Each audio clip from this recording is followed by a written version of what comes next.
মামাড়ি গাড়ি নেন গেলেন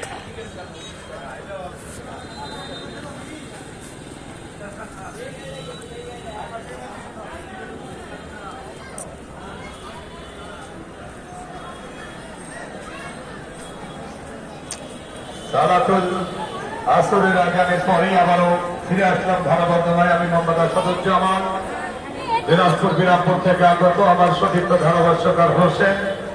আজকে মাঠে কিন্তু দুই দলের মধ্যে ভাগ্যটা একটু ঘষে।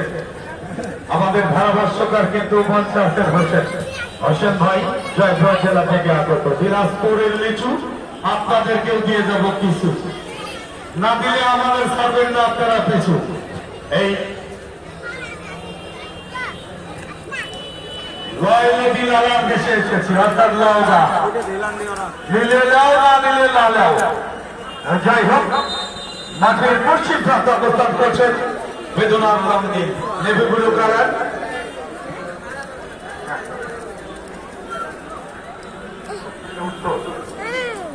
উত্তর মাঠের উত্তর প্রান্তে অবস্থান করছেন RSFC দল, নওগাঁ জেলা দল এবং লাল সাদা।